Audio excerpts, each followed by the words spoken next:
हूं आपका। और आज इतनी गर्मी, जहां टीन शेड, पंडाल और दूर दूर से चल कर के आए कार्यकर्ताओं ने परवाह नहीं की। और यहां पर लगातार 2 दिन पार्टी के वरिष्ठ नेता उन्होंने जानकारी दी। लोक जागरण कार्यक्रम, लोक जागरण सम्मेलन इसलिए जरूरी है कि हमारा ग्रास रूट कार्यकर्ता ये जाने कि जनता के सामने क्या चुनौतियां हैं और भारतीय जनता पार्टी किस तरीके से लगातार झूठ बोल करके, गुमराह करके और समय समय पे गलत प्रोपेगेंडा करके वोट हथियाने का काम कर रहे हैं। जो वादे उन्होंने किए वो आज पूरे नहीं हैं। $1 ट्रिलियन इकोनॉमी का सपना दिखाया, जमीन पर क्या है? इतने एमओयू किए, एमओयू जमीन पर कितने हैं? आपने कहा बेरोजगारी दर ये है, कितने नौजवानों को नौकरी दी आपने? चरम सीमा पर महंगाई है, चरम सीमा पर बेरोजगारी है। आप सपने तो दिखा रहे हैं, लेकिन आखिरकार आप कर क्या रहे हैं जनता के लिए? सांड से मर रहे हैं लोग, फेक इनकाउंटर से लोगों की जान ले रहे हो आप, एक्सीडेंट से मर रहे हैं, कोई मदद नहीं मिल रही, पुलिस कस्टडी में लोग मर रहे हैं, कचहरी में हत्या हो रही है, जेल में हत्या हो रही है, प्रेस के लोगों के बीच में कोई हत्यारा आकर के हत्या कर दे रहा है। तो आखिरकार उत्तर प्रदेश क्या हो रहा है? उत्तर प्रदेश को इस तरीके से कानून व्यवस्था को खत्म होते किसी ने नहीं देखा। सोचो, अखबार, टीवी, प्रतिष्ठित चैनल चोर पुलिस कहें यूपी की पुलिस को, यूपी की पुलिस को चोर पुलिस कहें, और समाजवादी पार्टी के नेताओं पे आप झूठे मुकदमे लगाएं। ये कहां की राजनीति है? इसलिए जनता इस बार इनका सफाया करेगी। इनका अहंकार समाजवादी पार्टी के यूथ तोड़ेंगे। असुर क्यों कहते हैं आप भारतीय जनता पार्टी के लोग? नहीं, हमने भारतीय जनता पार्टी नहीं कहा।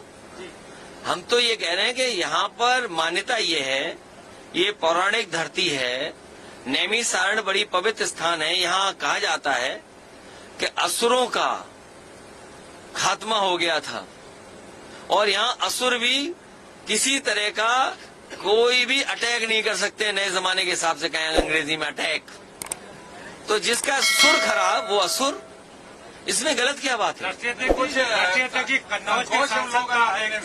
नहीं नहीं, हमें कोई संकोच नहीं है। जो अपने आप को माने वो बोले। हमने तो नहीं कहा किसी दल के बारे में। सुब्रत पाठक जी का एक ट्वीट हुआ है समाजवादी पार्टी, वो समाजवादी पार्टी मीडिया सेल भी कुछ कर रही है ट्वीट, वो भी पढ़ लो। क्योंकि वो लगातार समाजवादी पार्टी को हमलावर हो रहा है। किसकी? अरुण राजभर को प्रधानमंत्री जी ने बधाई दी है। 11 जून को उसकी शादी है। अच्छा, क्या कहेंगे सर? अभी आने वाले 2000 ये तो छोटी बधाई है, और भी बधाइयां मिलनी चाहिए। राजशेखर जी, एक हार्ट आपने बोला, साफ हिंदुत्व अब हार्ट बनने की जरूरत है। क्या ये संदेश क्या है? ये किस तरह से? मैंने उदाहरण दिया कि किन्नर समाज की आपने टिकट का उनका रिजल्ट बदल दिया। किन्नर समाज ने लाठी उठाई, आंदोलन किया, पुलिस को घेरा, अधिकारियों को घेरा, उसका रिजल्ट बदल गया। तो इसलिए जरूरी है कि आपको राजनीति में हार्ड स्टेप लेना पड़ेगा। अखिलेश जी, आपका कोई सहयोगी कार्यवाही साथ क्यों नहीं? कौन सहयोगी? ओम प्रकाश राजभर, चाहे वो मायावती रही हो या राजभर जी रहे हो, कांग्रेस रही हो। नहीं, देखिए, ये हालांकि सवाल आप ठीक पूछ रहे हैं, हो सकता है उसका भाव थोड़ा गलत हो। आपको दूसरी तरीके से कहना चाहिए कि किस स्वार्थ में ये लोग छोड़ के चले जाते हैं। ठीक है, दोनों में से जो भी है। आज सवाल इस बात का है कि जातीय जनगणना होनी चाहिए। सवाल इस बात का है कि सामाजिक न्याय पे देश के बड़े बड़े स्टेट के मुख्यमंत्री उस पे सबको एक करना चाहते हैं। क्या बिहार में नहीं जातीय जनगणना की बात उठी? दक्षिण भारत के जितने भी मुख्यमंत्री हैं या जितने भी लोग हैं सामाजिक न्याय की बात कर रहे हैं, तो हम सामाजिक न्याय की बात कर रहे हैं। हो सकता है इसकी वजह से वो दल हमसे दूर जा रहे हो। और फिर बीजेपी बड़ी होशियार पार्टी है ना। बीजेपी किस पे क्या दबाव बना दे, किसको क्या लालच दे दे, किसको एसी की गाड़ी में बैठा करके वोट डालने ले आए, किसको पीछे से मदद कर दें, ये हम आप थोड़ी नहीं जानते हैं। अगर आप जानते भी होगे तो शायद नहीं बता पाओगे। देखिए, अरे ये कोई बहुत बड़ी राजनीति नहीं है जिनके बारे में आप कहते हो। अब भाई प्रधानमंत्री बधाई दें शादी पर, तो अच्छी बात है ना। सर तो इससे कम से कम पता तो लग रहा है कौन कहाँ है। नहीं, कार वाहक अगर डीजीपी रहेंगे तो इसी तरह 50 किलो चांदी लूटी जाएगी और पुलिस के घर में निकलेगी। और सरकार को इस बात की शर्मिंदगी होनी चाहिए कि जब एक विभाग की जानकारी हुई कि आखिरकार कौन सबसे ज्यादा करप्ट विभाग है, इस सरकार खुद आकलन कर रही थी, तो पुलिस सबसे ज्यादा निकली करप्ट। तो ये दुख की बात है। सवाल उठा हर बार कि आपकी सरकार में आप पता करिए कि किस तरह एक दुकानदार से क्या वसूली करना चाहते थे, क्या दबाव बनाया हुआ था। हर बार बीजेपी ने हमला किया कि समाजवादी पार्टी सरकार में लॉ एंड ऑर्डर खराब है। यहाँ कोर्ट में अन्याय हो रहा है। देखिए, ये मैं आपसे कह रहा हूँ, मैं पत्रकार साथियों, आप बहुत जानकार हैं, समझदार हैं। जो लोग खुद हैं वो खुद ऐसी बातें कर रहे हैं। वो क्या थे, उनका बैकग्राउंड क्या था, उनके बारे में अखबार क्या लिख रहा था। ये बीजेपी की स्ट्रेटेजी है कि समाजवादी पार्टी को इस तरीके से कहा जाए और खुद गुंडे बदमाश अपराधी हैं। आप चार्जशीटेड नहीं है कोई हमारा। आप बताइए हम पे कितने मुकदमे हैं, आप बताइए मुख्यमंत्री पे कितने मुकदमे थे, डिप्टी सीएम पर चंदा वसूलने की सुनने में आ रहा है कि कोई उन्होंने फर्जी पर्ची बनवाई थी चंदा के लिए, उसका केस है उनके ऊपर। और जरा जाइए तो सांबी इलाहाबाद में पता करिए कि क्या कारोबार था उनका। तो सवाल वो नहीं है, सरकार आंख बंद करके रखना चाहती है और कुछ लोगों से जानबूझ करके स्ट्रेटजी के तहत कि अगर ही मैं बोलूंगा तो ये बोलेंगे, इसलिए हम भी अपने 5 पिछड़े प्रवक्ता रखेंगे उनके पिछड़ों के जवाब देने के लिए। अगड़ों के अगला जवाब देगा, हम सबका जवाब देंगे। 2024 की जो रणनीति है, पहले मुलाकात की केजरीवाल जी से, क्या हम लोग कैसे? देखिए, मुझे उम्मीद है कि इसी तरीके से हमारे सभी दल के बड़े नेता बैठेंगे और सभी भारतीय जनता पार्टी को हराना चाहते हैं और इसलिए भी हटाना चाहते हैं कि भारतीय जनता पार्टी ने देश को धोखा दिया है। अखिलेश जी, आपने रेसलर्स का मुद्दा उठाया था, आपने कहा था कि अंतर्राष्ट्रीय स्तर पे भी बदनामी हो रही देश की, क्या कहेंगे रेसलर्स के मुद्दे पे? कल ब्रिजभूषण एक रैली भी कर रहे हैं गोंडा में। भारतीय जनता पार्टी को अपना नारा याद रखना चाहिए, बेटी पढ़ाओ बेटी बचाओ।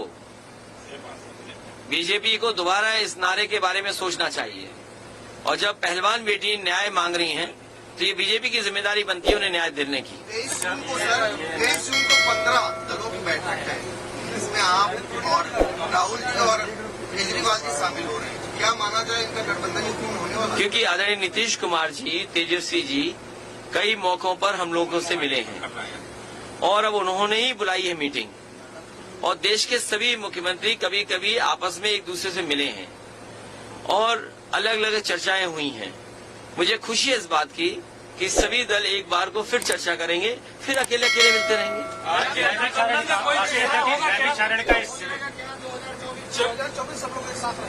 नहीं, एक साथ भी आएंगे या कोई रणनीति ऐसी भी होगी कि कैसे मुकाबला करें बीजेपी का, तो वो रणनीति क्या होगी कि क्योंकि चुनाव शुरू हो रहा है और हो गया है शुरू, इसलिए रणनीति आज ही बनानी पड़ेगी। तो मैं समझता हूँ 23 के बाद या लगातार इस तरह की बैठकों के बाद कोई न कोई रणनीति तय हो जाएगी। क्योंकि अगर इधर इतने दल हैं तो बीजेपी क्यों भूल जा रही? हमारे पत्रकार साथी ने सही सवाल पूछा। सोचो, गठबंधन के लिए शादी की मुबारकबाद हो रही है। हराना है, जोड़ा कहीं बन रहा है, जोड़ा कहीं बनाना चाहते हैं। ये शिविर 2024 के लिए कितना प्रभावी है? कार्यकर्ता आ रहे हैं, कार्यकर्ता जान रहे हैं, कम से कम जो हमारे लीडर्स हैं, मान लीजिए राष्ट्रीय प्रमुख महासचिव, उन्होंने बात रखी। लालजी वर्मा जी कई बार के मिनिस्टर, कई अनुभव उनके पास, उन्होंने बात रखी। इंद्रजीत सरोज जी ने, रामअचल राजभर जी ने, बीपी पांडे वाइस चांसलर रहे हैं, उदय प्रताप जी राज्यसभा लोकसभा अंतर्राष्ट्रीय कवि हैं, उन्होंने भी बात रखी। हम लोग भी अपनी बात कह के जा रहे हैं।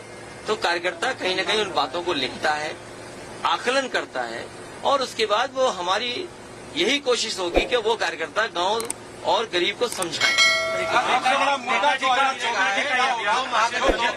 नेताजी का ये अभियान था और आप नेताजी का ये अभियान था, शिविर लगाना, जोड़ना, अब इसको कैसा क्या? नहीं, हमारे समाजवादियों ने हमेशा शिविर किए हैं और कोरोना से पहले 2022 से पहले हमारे साथियों को याद होगा कि जब कोरोना की प्रोटोकॉल नहीं आया था तो हमारे सम्मेलन चल रहे थे। क्योंकि प्रोटोकॉल आ गया उसकी वजह से हमारे सम्मेलन रुक गए, तो हम रथ यात्रा करने लगे। रथ यात्रा पे भी प्रोटोकॉल आ गया तो रथ यात्रा भी रोकनी पड़ी। तो ये इसीलिए हम लोग जब तक जनता में नहीं जाएंगे और उनको हम समझाएंगे नहीं कि चुनौतियां क्या हैं, तब तक बीजेपी से मुकाबला नहीं कर पाएंगे। सर, मुकाबले के लिए सबसे बड़े मुद्दे आपको अभी क्या देख रहे हैं 2024? देखो, अभी तो मैंने केवल एक होर्डिंग के बारे में बताया। लखनऊ में हमारे पत्रकार साथी लखनऊ से भी हैं, रोजगार को लेकर के डबल इंजन सरकार ने कहा, तो हमारे मुख्यमंत्री जी को अनएम्प्लॉयमेंट रेट और एम्प्लॉयमेंट रेट ही नहीं पता। जिस मुख्यमंत्री को अनएम्प्लॉयमेंट रेट और एम्प्लॉयमेंट रेट न पता हो, उससे क्या उम्मीद करोगे नौकरी रोजगार की? और जिन्होंने इन्वेस्टमेंट मीट की होंगी और इन्वेस्टर्स को ढूंढने के लिए अब अधिकारी घूम रहे हो, क्या उम्मीद करोगे कि उत्तर प्रदेश में इंडस्ट्री आएगी? और फिर G20 का सपना दिखा रहे हो, आपके सड़कों पे सांड मार रहे हैं। आप G20 वालों को बताओगे कि उत्तर प्रदेश में अब तक हजारों लोगों की जान जा चुकी है सांडों से? क्या G20 या इन्वेस्टर मीट या उस तरह के लोग आएंगे? आप कचहरी में हत्या हो जाए, खुलेआम प्रेस में बैठ करके हत्या हो जाए, गवाह की हत्या हो जाए, जिस पे आरोप था उसकी हत्या हो जाए, फेक इनकाउंटर कर दे किसी के बेटे का, ये कहाँ का है कानून? क्या आप नहीं महसूस करते हो कि फेक इनकाउंटर हो रहे हैं? आप जानते हैं, लेकिन हिम्मत जुटानी पड़ती है बोलने के लिए। कई जिनके फेक इनकाउंटर हुए हैं उन्होंने दरखास्तें नेशनल ह्यूमन राइट कमीशन को दी हैं, कोर्ट में दी हैं, कोर्ट में न्याय के लिए मांग की है, तो उन पैरवियों को आगे बढ़ाएगी समाजवादी सरकार। आपने 5 लाख रुपए की बात की, क्या चीज? 8 से मौतों पर भी आपने 5 लाख रुपए की बात की। अरे भाई, हमारी लड़ाई सांड वालों से है, तुम कहाँ घूम रहे हो यार? अरे भाई, सांड वालों से लड़ाई है जिन्होंने सांड खुले छोड़े हैं सड़कों पर। आपने कहा 80 सीटें, जिन्हें हमारी लड़ाई उनसे है जिन्हें अनएम्प्लॉयमेंट रेट और एम्प्लॉयमेंट रेट के बारे में नहीं पता। हमें उनसे लड़ाई है जिन्होंने हर सूट टाई वाले से MOU करा लिया। आपने कहा, और अगर आप टाई पहने गए होते सूट पहन के तो आपसे भी MOU करा लेते। आपने कहा 80 सीटें हराएंगे तो समाजवादी पार्टी ये शिविर और ट्रेनिंग कराने के बाद कितनी सीटें जीत रही है आपके हिसाब से? जो 80 के 80। सर, कुछ मीडिया को ज्यादा टारगेट करने लगे हैं? नहीं, मीडिया को टारगेट नहीं किया, हमारे मीडिया मित्रों को टारगेट किया। जी, ये 48 डिग्री पे कैसे करना है आगे? क्या इसी तरह चलेगा, कैसे? इसी 48 डिग्री वाला क्या? तरह मौसम भी बदलेगा, कार्यक्रम भी तेजी से चलेंगे। सर्दी आएगी? नहीं, आज 48 है, कल बारिश हो जाएगी, कल बारिश होगी, परसों होगी बारिश, तब ठंडा हो जाएगा। अखिलेश जी, पिछले 5 साल में बहुत प्रयास किए सपा ने इस भाजपा को लेकर, कमी कहाँ रह जाए? कमी नहीं है, हमें अपने कार्यकर्ताओं को और अलर्ट करना है। हम जितना अपने कार्यकर्ताओं को अलर्ट कर लेंगे उतना ही जीत जाएंगे। वोट हमारे पास है, पार्टी के पास वोट है, वोट मिल ही रहा है। हार कितने से रहे? 1000 वोट से। स्ट्रेटेजी क्या है कि बसपा से इसको टिकट दिला दो, MIM से इसको टिकट दिला दो, ये स्ट्रेटेजी है। और अगर आप हमारे पत्रकार साथी हैं, आप केवल 2 ही पार्टियों की एनालिसिस कर लो कि इन्होंने हमारे प्रत्याशी को हराने के लिए टिकट दी थी कि नहीं दी थी, आपको रिजल्ट पता लग जाएगा। तो MIM भी निशाने पर रहेगी इस बार? नहीं, कोई दल नहीं। जो बीजेपी को हराने के लिए काम कर रहे हैं वो हमारे साथी हैं।